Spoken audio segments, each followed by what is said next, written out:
Hello friends, आज हम देखेंगे डिटर्मिनेंट्स ऑफ डिमांड। डिमांड, किसी भी कमोडिटी की डिमांड कई सारे डिटर्मिनेंट्स पे डिपेंड करती है और आज हम देखेंगे वही सारे डिटर्मिनेंट्स और साथ में देखेंगे कि वो डिटर्मिनेंट्स और डिमांड के बीच का रिलेशनशिप कैसे होता है।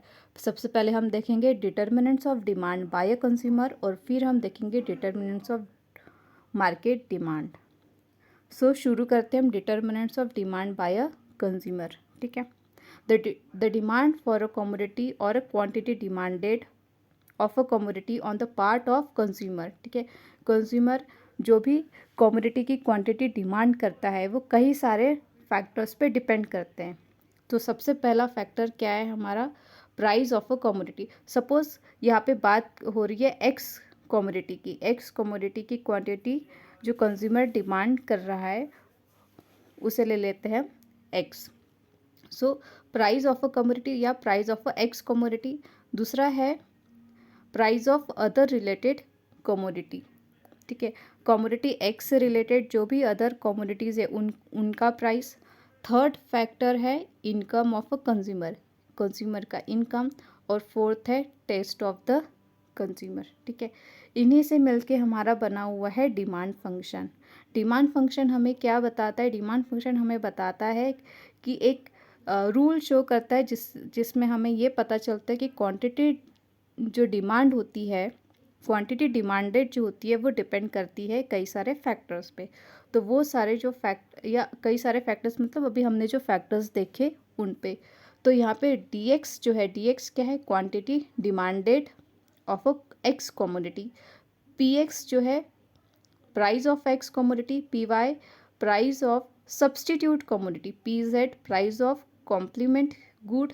m इज़ फॉर इनकम और t होता है टेस्ट ऑफ अ कंज्यूमर। ठीक है, ये हो गया एक फैक्टर और ये जो है ये second factor price of other commodities में आ जाएगा, ये थर्ड और ये हो जाएगा फोर्थ। सो अगर ये सारे फैक्टर्स अगर एक साथ अगर चेंज होते हैं, अगर चेंज होते हैं तो हमें क्वांटिटी डिमांडेड निकलना बहुत मुश्किल हो जाएगा। इसलिए हम क्या करते हैं कि एक ही फैक्टर को चेंज करते हैं और बाकी सारे जो फैक्टर्स है उन्हें हम कांस्टेंट रखते हैं ताकि हम उस फंक्शन को ठीक से समझ पाएँ। तो अभी हम देखते हैं कि इनके बीच का रिलेशन है होता कैसे है। तो सबसे पहले हम देखते हैं कि प्राइस ऑफ अ कमोडिटी और क्वांटिटी डिमांडेड। ठीक है, प्राइस अगर कमोडिटी का जो है वो इंक्रीज़ हो रहा है तो डिमांड क्या हो जाता है, क्वांटिटी डिमांडेड क्या हो जाती है, डिक्रीज़ हो जाती है। इनके बीच का जो रिलेशनशिप होता है ये कैसा होता है, इन्वर्स होता है। अगर प्राइस बढ़ेंगी तो डिमांड, अगर प्राइस किसी एक कमोडिटी की अगर प्राइस जो है बढ़ जाती है, एक्स कमोडिटी की अगर प्राइस बढ़ जाती है तो कमोडिटी एक्स की जो डिमांड है वो क्या हो जाएगी, लो हो जाएगी और उसी को हम कहते हैं लॉ ऑफ डिमांड।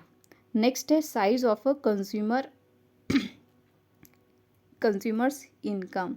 ठीक है, अगर कंज्यूमर का इनकम अगर बढ़ जाता है तो क्या हो सकता है कि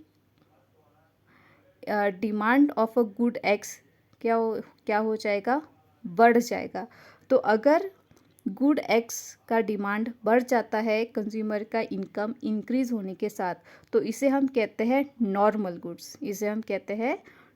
गुड्स। बट अगर इनकम इंक्रीज हो रही है लेकिन कमोडिटी एक्स की जो डिमांड है वो डिक्रीज हो रही है, ठीक है, तो यहाँ पे ऐसे गुड्स को हम कहते हैं इन्फीरियर गुड्स।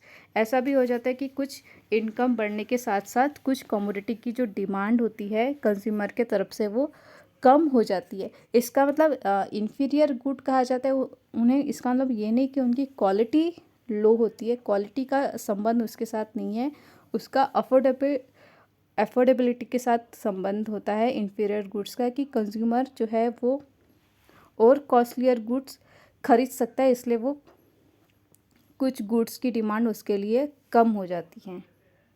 नेक्स्ट देखते हैं, थर्ड है प्राइस ऑफ अदर कमोडिटी। ठीक है। प्राइस ऑफ अदर कमोडिटी का एक कमोडिटी पे कैसे फ़र्क पड़ता है। Suppose a consumer demand for a commodity may also be influenced by the price of some other commodity. तो इस ये कैसे होता है, जैसे देखते हैं, समझते हैं हम लोग टी और कॉफ़ी के बीच का रिलेशनशिप। ठीक है, टी और कॉफ़ी कैसे है, सब्स्टिट्यूट ग्रुप है, सब्स्टिट्यूट गुड्स है। अगर टी का प्राइस जो है वो इंक्रीज़ हो जाता है तो कॉफ़ी की जो डिमांड है वो क्या हो जाएंगी, बढ़ जाएंगी। टी का प्राइस अगर बढ़ता है तो कॉफ़ी की डिमांड बढ़ जाएंगी। ये डायरेक्ट रिलेशनशिप है। ये कौन से गुड्स कहलाते हैं, सब्स्टिट्यूशन गुड्स। ठीक है, और वही अगर हम कार और पेट्रोल की बात करते हैं, कार और पेट्रोल, अगर पेट्रोल का प्राइस इंक्रीज़ हो जाता है, पेट्रोल का प्राइस अगर इंक्रीज़ हो जाता है तो कार की जो डिमांड है, कार की डिमांड क्या हो जाएंगी, लो हो जाएंगी। ये होते हैं कॉम्प्लीमेंट्री गुड्स। कार चलाने के लिए पेट्रोल की ज़रूरत होती है। कार बगैर फ्यूल के तो चल नहीं सकती। अगर पेट्रोल का प्राइस अगर बढ़ जाएगा तो कार की डिमांड कैसी हो जाएंगी, कम हो जाएंगी। तो ये होते हैं कॉम्प्लीमेंट्री गुड्स, और इनके बीच का रिलेशन कैसे होता है, इन्वर्स रिलेशन होता है। फोर्थ है टेस्ट ऑफ द कंज्यूमर। ठीक है, टाइम के साथ साथ कंज्यूमर का जो है टेस्ट भी चेंज होते रहता है, तो उसका भी असर जो है वो कमोडिटी एक्स या कोई पर्टिकुलर कमोडिटी के डिमांड पर फ़र्क पड़ता है। फॉर एग्ज़ाम्पल इसका ये होता है कि जैसे अगर समर सीज़न है, समर सीज़न में क्या हो जाएगा, air cooler, air conditioner, ice creams, cold drinks, इनका जो डिमांड है वो बढ़ जाएगा। ठीक है, और वही अगर विंटर सीज़न चल रहा है, विंटर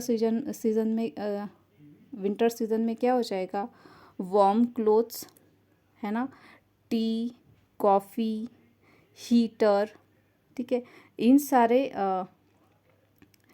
सारे कमोडिटीज़ की जो डिमांड है वो बढ़ जाएगी, और जो बाकी के जो समर सीज़न में जो गुड्स की डिमांड होती है, उस गुड्स की जो डिमांड है वो इस सीज़न में कम हो जाएगी, और ये सारे गुड्स जो है उसकी जो डिमांड है वो बढ़ जाएगी। तो अभी हमने जो 4 फैक्टर्स देखे हैं, वो चारों फैक्टर्स जो है वो मार्केट डिमांड के भी डिटर्मिनेंट्स है। ठीक है, लेकिन मार्केट डिमांड में 2 फैक्टर्स और ऐड होते हैं। ठीक है, उसमें सबसे पहला है पॉपुलेशन ऑफ अ साइज़। अगर साइज़ ऑफ द पॉपुलेशन, अगर पॉपुलेशन ज़्यादा है तो वहाँ पे जो कमोडिटी की डिमांड होगी वो भी कैसी होगी, ज़्यादा होगी। ठीक है, पॉपुलेशन अगर ज़्यादा है तो क्वांटिटी डिमांडेड भी कैसी हो जाएंगी, ज़्यादा होंगी। इनके बीच का कैसे रिलेशनशिप है, डायरेक्ट रिलेशनशिप है। नेक्स्ट है इनकम डिस्ट्रीब्यूशन।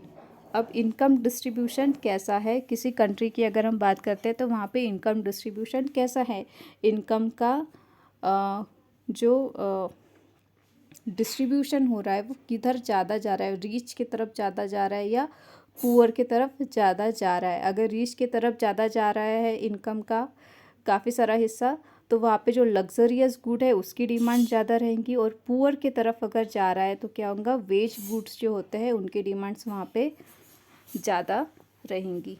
ठीक है, इस तरह से हमने देखा कि डिमांड जो है कई सारे फैक्टर्स पर डिपेंड करती है, इसलिए ज़रूरी है कि डिमांड इक्वेशन सही तरीके से स्पेसिफाई किया जाए ताकि एक्यूरेट डिमांड प्रिडिक्ट हो सके। सो ये था determinants of demands. I hope कि ये आपको समझ में आया होगा। Thank you.